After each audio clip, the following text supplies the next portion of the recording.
Assalamualaikum warahmatullahi wabarakatuh. Izin memperkenalkan diri, calon aparatur sipil negara Angkatan 2 Kementerian Hukum dan Hak Asasi Manusia tahun 2022, nama Tulus Fajar Safardi. Pada agenda pembelajaran 1 di hari kedua, saya akan menjelaskan terkait analisis isu kontemporer, yang dimana pada tujuan pembelajaran analisis isu kontemporer diharapkan mampu memahami konsepsi perubahan dan perubahan lingkungan strategis melalui isu-isu strategis kontemporer sebagai wawasan strategis PNS. Dengan menyadari pentingnya modal insani, dengan menunjukkan kemampuan berpikir kritis dalam menghadapi perubahan lingkungan strategis, dalam menjalankan tugas jabatan sebagai PNS profesional pelayan masyarakat.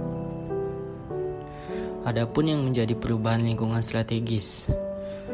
Konsep perubahan lingkungan strategis dijelaskan oleh 3 ahli. Yang pertama oleh Charles Handy pada tahun 1997, yang kedua dijelaskan oleh Peter Senge pada tahun 1997, yang ketiga dijelaskan oleh Michael Hammer pada tahun 1997. Dalam menjadi pegawai negeri sipil yang profesional, kita harus mengambil tanggung jawab. Kedua, kita juga harus dapat menunjukkan sikap mental positif. Ketiga, kita mengutamakan keprimaan. Keempat, dapat menunjukkan kompetensi kita. Dan yang kelima, memegang teguh kode etik. Kemudian, perubahan lingkungan strategis.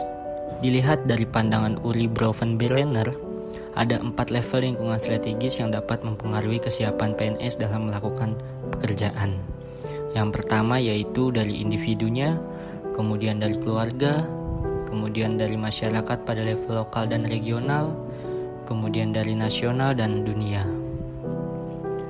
Adapun yang menjadi modal insani dalam menghadapi perubahan lingkungan strategis.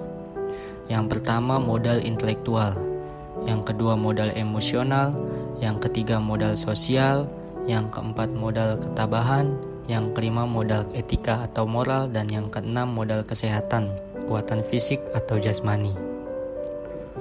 Adapun isu-isu strategis kontemporer, yang pertama adalah korupsi, yang kedua narkoba, yang ketiga terorisme dan radikalisme, yang keempat money laundry, yang kelima proxy war.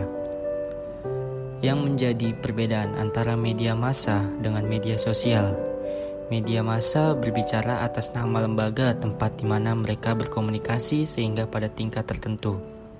Kelembagaan tersebut dapat berfungsi sebagai fasilitas sosial yang dapat ikut mendorong komunikator dalam menyampaikan pesan-pesannya.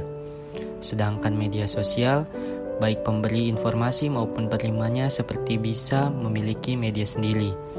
Media sosial merupakan situs di mana setiap orang bisa membuat webpage pribadi, kemudian terhubung dengan kolega atau publik untuk berbagi informasi dan berkomunikasi. Adapun dampak langsung dan tidak langsung terhadap publik. Yang pertama cybercrime, yang kedua hate speech, yang ketiga hoax. Dalam melakukan teknik analisis isu, ada 5 cara. Yang pertama, menetapkan rentang penilaian pada kriteria aktual, kelayakan, problematik, dan kelayakan. Yang kedua dengan USG, yaitu menentukan urgency, seriousness, dan growth. Dan yang ketiga mind mapping. Keempat fishbone diagram, dan yang kelima analisis SWOT. Sekian penjelasan saya terkait analisis isu kontemporer. Wassalamualaikum warahmatullahi wabarakatuh.